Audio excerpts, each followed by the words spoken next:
वह बेमौत नहीं मरता। एक कठोर माँ ने कैसे ले ली बेटे की जान। बड़बड़ा रही थी 80 साल की अम्मा। सुबह सुबह उठकर बड़बड़ करना उनकी रोज की आदत है। हमारे घर में नहीं बनता यह दाल वाली रोटी, हमारे घर में यह नहीं चलता, हमारे घर में वह नहीं किया जाता। सुबह 4 बजे उठ जाती है अम्मा। पूजा पाठ, हवन मंत्र, सबके खाने में रोक टोक, सोने जागने पर रोक टोक, सबके जीने के स्तर पर रोक टोक। पड़ोस में रहती हूँ ना मैं, और मेरी खिड़की उनके आंगन में खुलती है, इसलिए न चाहते हुए भी सारी की सारी बातें मेरे कान में पड़ती रहती हैं। अम्मा की बड़ी बेटी अक्सर आती है और महीने भर रह जाती है। घूमती है अम्मा के पीछे पीछे, उनका अनुसरण करती हुई। आंगन में बेटी की आवाज गूंजी, अम्मा पानी उबल गया है, अब पत्ती और चीनी डाल दूं? नहीं, थोड़ा सा और उबलने दे, अम्मा अखबार पढ़ती हुई बोली। मुझे हंसी आ गई थी कि 60 साल की बेटी माँ से चाय बनाना सीख रही थी। अम्मा चाहती है कि सभी पूरी उम्र उनके सामने बड़े ही न हो। अम्मा की कमजोरी हर रोज मैं महसूस करती हूँ। 80 साल की अम्मा नहीं चाहती कि कोई अपनी इच्छा से सांस भी ले। बड़ी बहू कुछ साल साथ रही, फिर अलग चली गई। बेटे के अलग होने पर अम्मा ने जो रोना धोना शुरू किया, उसे देखकर छोटा लड़का डर गया। वह ऐसा घबराया कि उसने अम्मा को कुछ भी कहना छोड़ दिया। दुकान के भी एक एक काम में अम्मा का पूरा दखल था। नौकर कितनी तनख्वाह लेता है, इसका पता भी छोटे लड़के को नहीं था। अम्मा ही तनख्वाह बांटती। छोटे बेटे का परिवार हुआ। बड़ी समझदार थी उसकी पत्नी। जब आई थी अच्छे खाते पीते घर की लड़की थी, लेकिन अब 18 साल में एकदम फूहड़ गवार बनकर रह गई है। अम्मा बेटी के साथ बैठकर चुगल करती तो मेरा मन उबलने लगता। गुस्सा आता मुझे कि कैसी औरत है यह। कभी उनके घर जाकर देखो तो रसोई में वही टीन के डब्बे लगे हैं, जिन पर तेल और धुएं की मोटी परत चढ़ चुकी है। बहू की क्या मजाल जो नए सुंदर डिब्बे लाकर रसोई में सजा ले और उनमें दालें मसाले डाल ले। मर्जी अम्मा की और फुहड़ता का लेबल बहू के माथे। बड़ी बेटी जो दिन रात माँ का अहम संतुष्ट करती है, जिसका अपना घर हर सुख सुविधाओं से भरपूर है, जो माइक्रोवेव के बिना खाना ही गर्म नहीं कर सकती, वह क्या अपनी माँ को समझा नहीं सकती?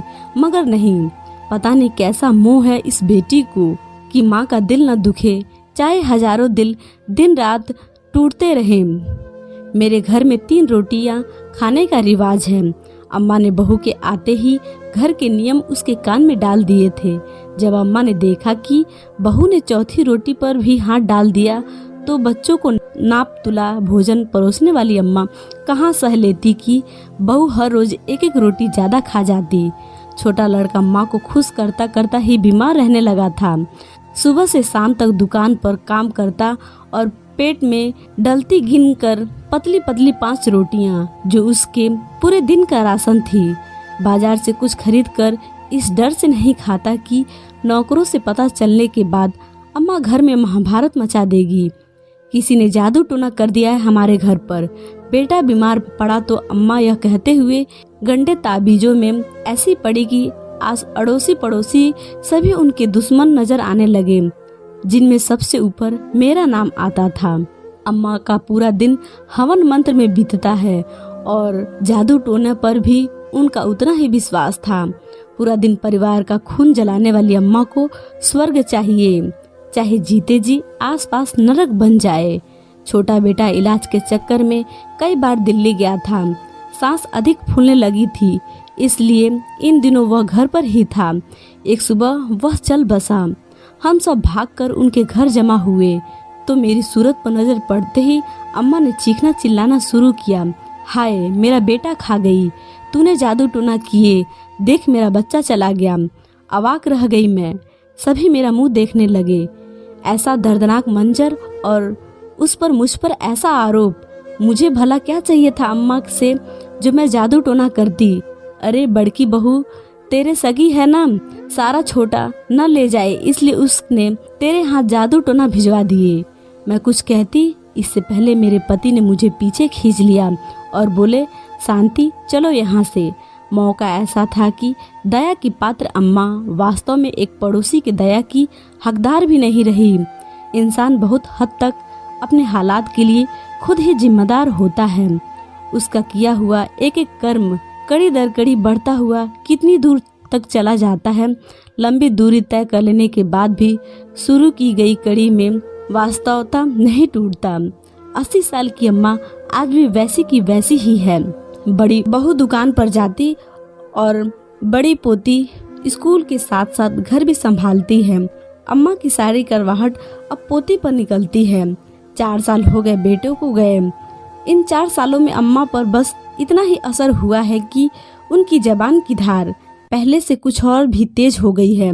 कितनी बार कहा है कि सुबह सुबह शोर मत किया करो अम्मा, मेरे पेपर चल रहे हैं। रात देर तक पढ़ना पड़ता है और सुबह 4 बजे ही तुम्हारी किटकिट शुरू हो जाती है। एक दिन बड़ी पोती ने चीख कर कहा तो अम्मा सन रह गई। रहना है तो तुम हमारे साथ आराम से रहो, वरना चली जाओ बुआ के साथ। दाल वाली रोटी पसंद नहीं तो बेशक भूखी रह जाओ, सादी रोटी बना लो, मगर मेरा दिमाग मत चाटो, मेरा पेपर है। हाय हाय, मेरा बेटा चला गया, तभी तुम्हारी इतनी हिम्मत हो गई। अम्मा की बातें बीच में काटते हुए पोती बोली, बेटा चला गया तभी तुम्हारी भी हिम्मत होती है उठते बैठते हमें घर से निकालने की। पापा जिंदा होते तो तुम्हारी जबान भी इतनी लंबी न होती। खिड़की से आवाजें अंदर आ रही थी। अपने बेटे को कभी भी पेट भर खिलाया होता तो आज हम भी बाप को न तरसते। अम्मा, इज्जत लेना चाहती हो तो इज्जत करना भी सीखो। मुझे पापा मत समझना। अम्मा, मैं नहीं सह पाऊंगी, समझी न तुम। शायद अम्मा का हाथ पोती पर उठ गया था, जिसे पोती ने रोक लिया। तरस आता था मुझे बच्ची पर, लेकिन अब थोड़ी खुशी भी हो रही है कि इस बच्ची को विरोध करना भी आता है। पेपर खत्म हुए और एक दिन फिर से घर में कोहराम मच गया।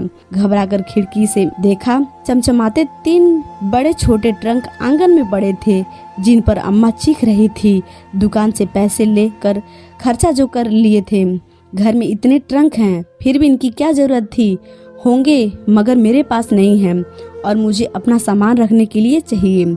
अम्मा कूली का हाथ रोक रही थी तो पोती ने अम्मा का हाथ झटक दिया था और बोली, चलो भैया, ट्रंक अंदर रखो। छाती पीट पीट कर रोने लगी थी अम्मा। पोती ने लगे हाथ रसोई में जाकर टीन के सभी डिब्बे बाहर ला पटके, जिनके बाद कबाड़ी वाला ले गया। पोती ने नए सुंदर डिब्बे धोकर सामने मेज पर सजा दिए थे। अम्मा ने फिर मुंह खोला तो इस बार पोती शांत स्वर में बोली, पापा कमा कमा कर मर गए, मेरी माँ भी क्या कमा कमा कर तुम्हारी झोली ही भरती रहेगी? हमें जीने कब दोगी अम्मा? जीते जी जीने दो अम्मा, हम पर कृपा करो। पोती की इस बगावत से अम्मा सन्न थी। वे सुधरेंगी या नहीं मैं नहीं जानती, मगर इतना जरूर जानती हूँ कि अम्मा के लिए यह सब कुछ किसी प्रलय से कम नहीं था। सोचती हूँ इतना ही विरोध अगर छोटे बेटे ने भी कर दिखाया होता तो इस तरह का दृश्य नहीं होता अब इस घर का। कुछ और दिन बीत गए। 20 साल की पोती धीरे धीरे मुहजूर होती जा रही थी। अपने ढंग से काम करती है और अम्मा का जायज मान सम्मान भी नहीं करती। हर रोज घर में तू मैं होती है। बच्चों के खाने पीने में अम्मा की सदा की रोक टोक भला पोती सहे भी क्यों। भाई को पेट भर खिलाती है। कई बार थाली में कुछ छूट जाए तो अम्मा चीखने लगती है। कम डालती थाली में तो इतना जायज न होता। तुम मेरे भाई की रोटियां मत गिना करो अम्मा, बढ़ता हुआ बच्चा है, कभी भूख ज्यादा भी लग जाती है। तुम्हारी तरह मैं पेट नाप नाप कर खाना नहीं बना सकती। मैं पेट नाप कर खाना बनाती हूँ। अम्मा चीखी, क्या तुम्हें नहीं पता? घर में तुम्ही ने 2 रोटी का नियम बना रखा है ना, और पेट नाप कर बनाना किसे कहते हैं? तुम्हारी वजह से मेरा बाप मर गया। सांस भी नहीं लेने देती थी तुम उन्हें। घुट घुट कर मर गया मेरा बाप। अब हमें जीने दो। इंसान दिन रात रोटी के लिए खड़ता मरता है, हमें तो पेट भर खाने दो। अम्मा पगलाई सी है। सारा राजपाट अब पोती ने छीन लिया है। जरा सी बच्ची एक गृहस्वामिनी बन गई। रोती रहती है अब अम्मा।